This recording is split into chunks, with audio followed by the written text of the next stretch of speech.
Good morning. Good morning.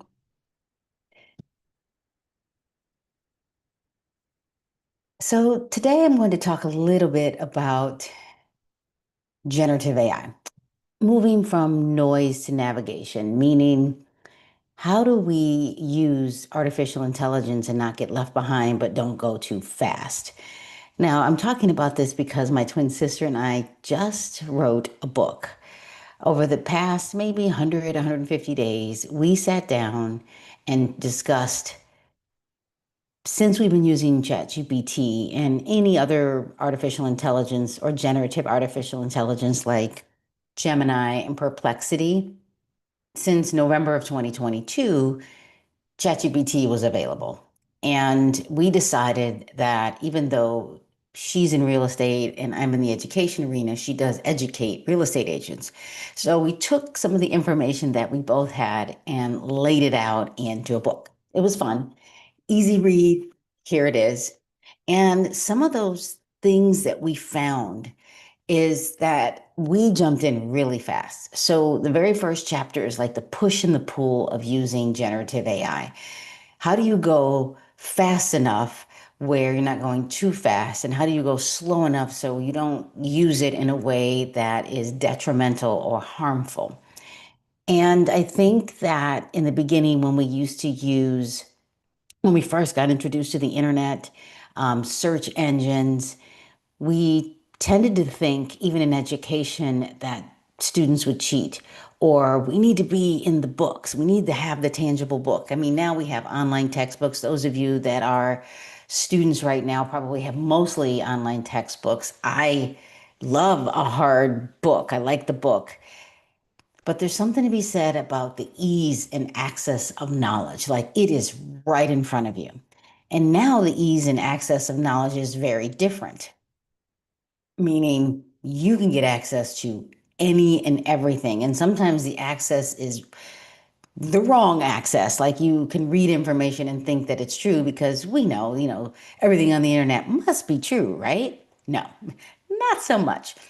Same with generative AI. Like you can go so fast and use ChatGPT or Gemini and realize that it tends to make things up. It tends to decide, oh, I think this is a great idea, and you could start this business, and it's all made up, and it's probably not a good idea. It also will start to, like I've noticed, the first time I used generative AI, it was kind of just basic. Asked it a question, I asked it to do something, it did it. Now it is very, it tells me, oh my gosh, Mina, that is a great idea. And sometimes it'll say things and I'm like, that's not right. Now I can push back in my industry, but if I'm looking up something in someone else's industry, I have to pause and have some caution because what if it's not true? And that's the part of generative AI in the first chapter that we kind of push back on. Like, if you go too slow, like Blockbuster, like they just cornered the market on videos, but they lost something. They lost something, meaning they could have cornered the market, but Netflix took over because Netflix started to realize that they could push into the household.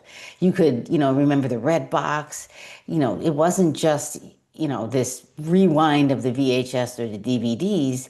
I mean, some people even have those blockbuster cards. Then we had other industries or other companies like Montgomery Ward. Those of you that remember Montgomery Ward and Sears Roebuck and Company, owned by the brothers, like they owned the stores.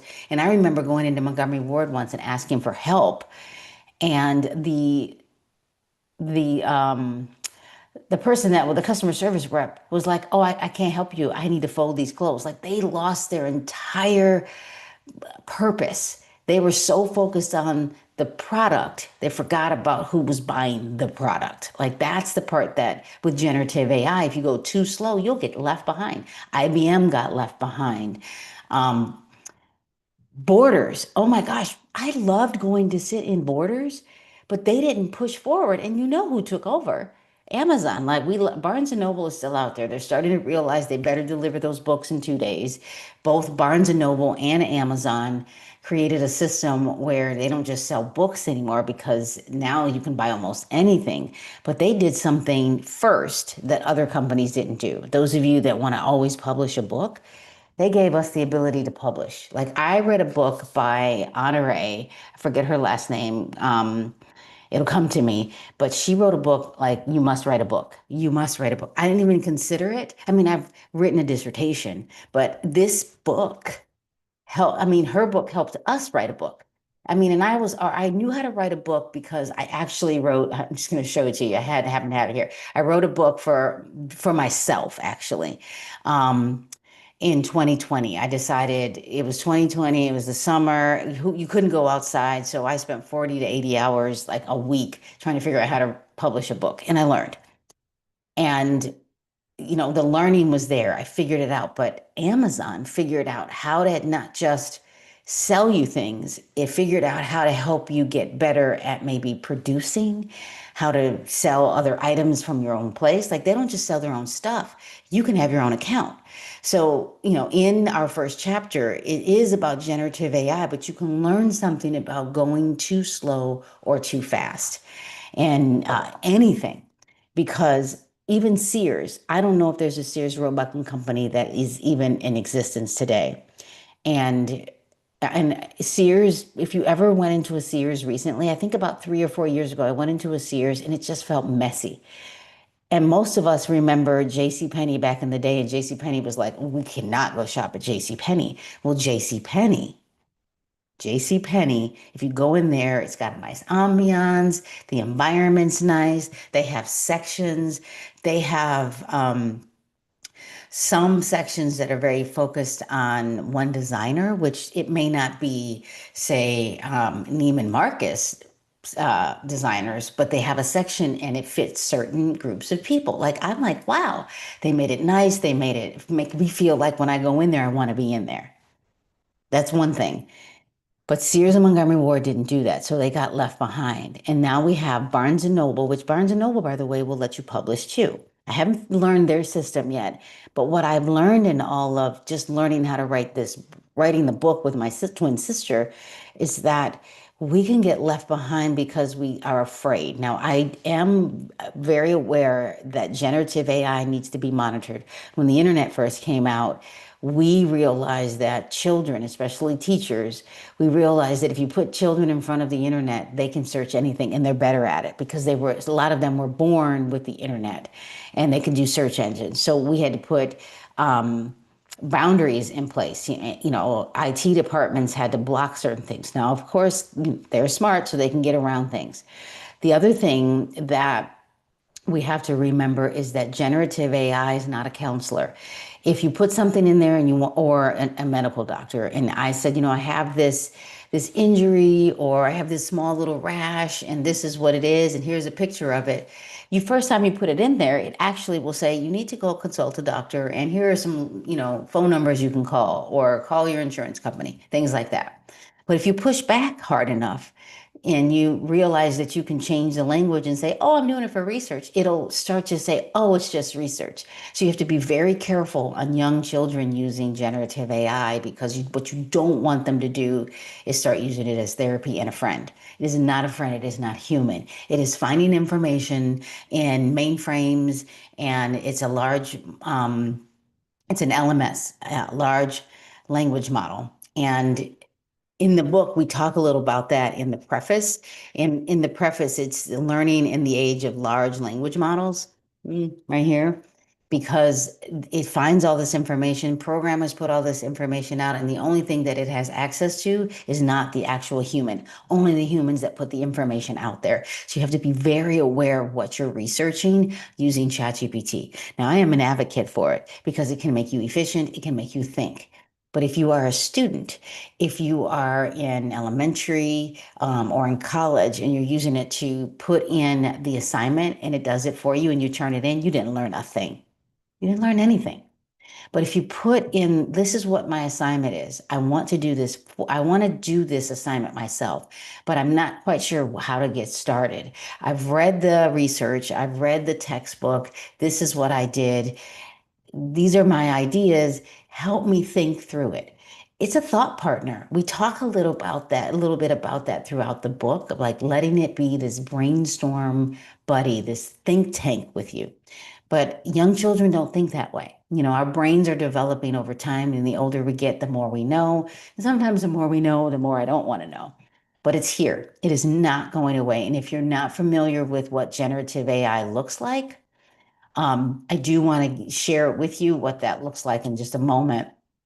But what I want you to realize is that you will get left behind too. But you can start somewhere. And the starting somewhere, which I shall show you, here is the starting somewhere. This is the generative AI. Now, if you are interested and wonder, well, I would love to, maybe read the book. Right now, my sister and I are speaking at the National Association of Realtors on November 14th. So if you're a real estate agent and you're going, come check us out. We're doing a TED Talk on, I think around 11 a.m., but Carrie, Joe Little, Mina, Joe Blazy. And we're going to talk about using generative AI as a thought partner, an AI buddy. But this is what ChatGPT looks like. And we tend to live in ChatGPT. I do like Gemini, Perplexity, Cloud, other things. I like to generate in Midjourney, photos and images. But this is where we live. But this is the book. If you would like to see it, I did put the link in the bio. It's right now it's half off. It'll go full price once we go to NAR, but right now you can grab it for half off. It's there. So just it's there for you. You notice it's over here on the left, so it's available to you. But this is what it looks like. So ChatGPT is very intuitive. It has a sidebar here. You can open up the sidebar, gives you all of your information, everything you've ever done. A lot of these are just other GPTs that people have created. I created these. That's a whole nother lesson. Go to one of my other YouTube videos if you're interested. But ChatGPT will do research for you. And if you are in education, no matter where you are in the world and you have content standards that you need to teach children, I tend to live in the science arena, you can ask ChatGPT something simple. And because it's faster if you don't type. So there is a microphone now. You can dictate, and I can ask ChatGPT something. Find me the next generation science standards, and specifically, just give me the link so that I can find the link on the web. I hit just the check mark. It's going to take a moment, and heard the last thing I said. And then after you can see that it dictated it for me, which is faster than typing, which is totally another conversation because people do walk down the street with their cell phones. But here's the link. So I'm just going to click on the link. Now, it probably would have done this for me, but it gives you this is the next generation science standards. Many states are using the next generation science standards, but let's say I wanted to just search something. Those of you that are in elementary, I've just wanted to search elementary standards. I can find those standards, but the reason why I'm doing this, so bear with me, is that I want to just select some standards by topic.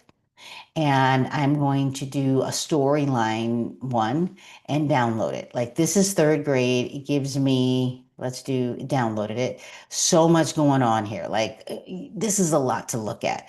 But what if I'm just going to see that it says forces and interactions. I am going to copy this. So I want you to see what will happen if I'm in here. Now I'm going to, this is quick, I'm going to upload it. I'm going to grab it. And now I'm going to tell it, focusing on forces and interactions, basically third grade. I would like to have a conversation with you as a think tank. I am an educator and I am teaching third grade, and I would like to figure out how to teach third grade forces and interactions, and this isn't my area of expertise.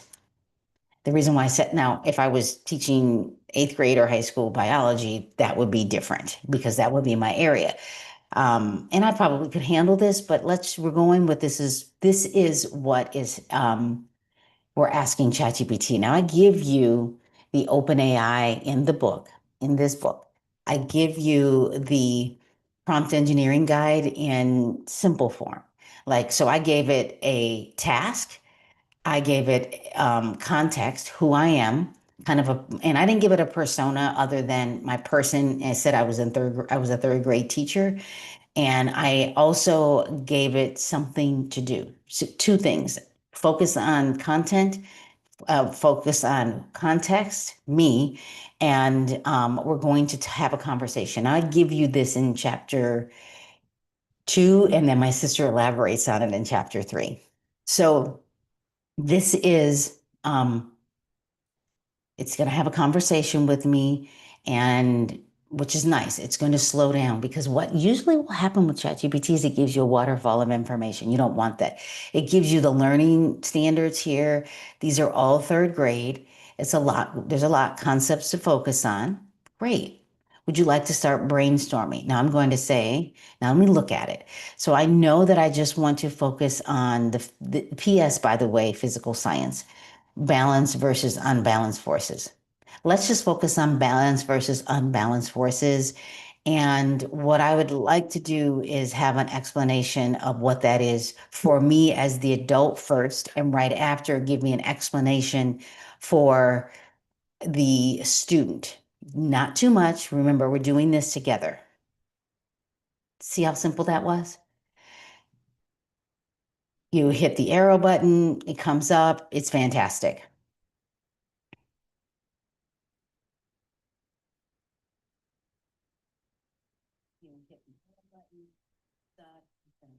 So now you can see it gives me an adult explanation. When the forces are balanced, they cancel each other out. Now, if this was eighth grade, I probably would be talking about Newton's laws of motion, which you probably could bring up. And then think of it as balance, no change in motion, unbalanced, change in motion. I love that. Simple. That's it. And then it gives you how to explain this to a third grader. And you probably could get it to elaborate. Now, I could have it write a lesson for me.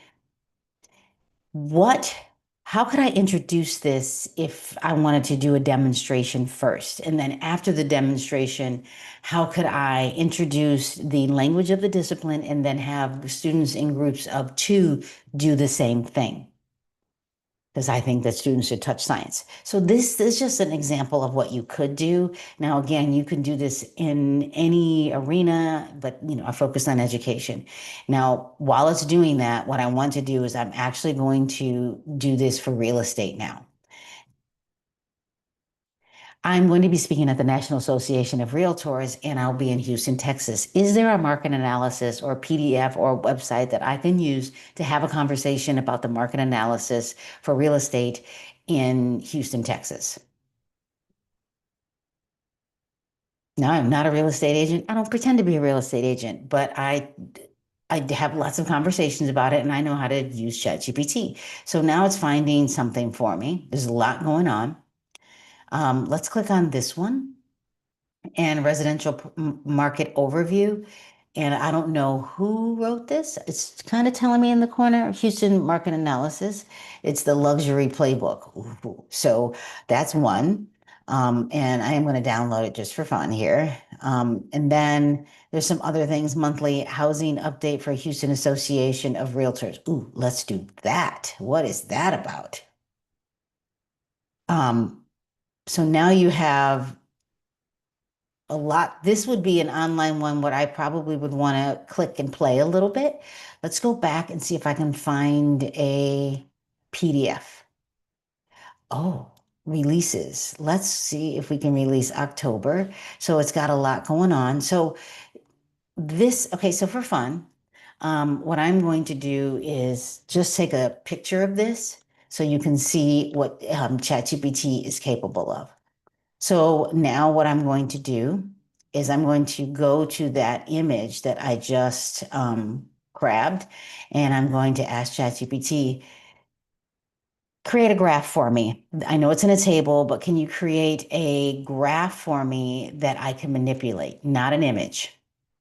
So that's one thing I could do. I could have uploaded that document. So there are many things that you can do on ChatGPT, and it will do what you ask it to do. Now, for fun, you can ask it to make you a sandwich. It can't. It can't. It's not iRobot. It can't do that. But here is the table. Okay. It didn't create the graph like I wanted, but I do want a graph. I do appreciate the table, but I would really like a graph, very similar to the graph that you created for me for the Smarter Balanced when you did the above, near, and below standards. Can you do a graph like that? It can be bar, it can be line graph. Now I'm telling it something because it should remember some history from me. And what's great about generative AI is it remembers it, it starts to learn a little bit about you, and that can freak you out. But that is why it can placate you and make you feel good. Oh my gosh, I love what you're doing, and you should. That's a great idea. So look, so it did a graph for me. I'm not necessarily appreciating this graph at all, but I would have to push it a little bit to make it do a little bit better. Is this really a good idea? Because I don't see anything for single family home sales, single family average sales. Like, what else could you do to make this more visible and usable for the real estate agent or the community? So now I'm telling it some things that it normally wouldn't necessarily do. So now I'm pushing back. I'm giving it context. I'm still giving it a task. So there are things like in chapter 2, I'll give you the formula, and those are things that you can focus on. Now, you're probably wondering why it's split screen. It's splitting the screen because it is separating and allowing me to manipulate as it goes. Okay, so this is better. I don't know if it's right. I'd have to go back and figure out if it's right or not, because it's not always right. But that's why the human aspect is so important when using generative AI. So if you are at the National Association of Realtors and you want to bring your book, my sister and I will sign it for you. Go ahead and grab the link. It's in the chat. I'll put it in the description once the live is over, and bring it with you. If not, it is half off right now. We want to help you get better at using generative AI. So thank you so much for watching. I appreciate you, and thank you. Come back and watch some of the other YouTube videos. It's very intuitive and it's easy. It's simple. We don't want this to be difficult for you.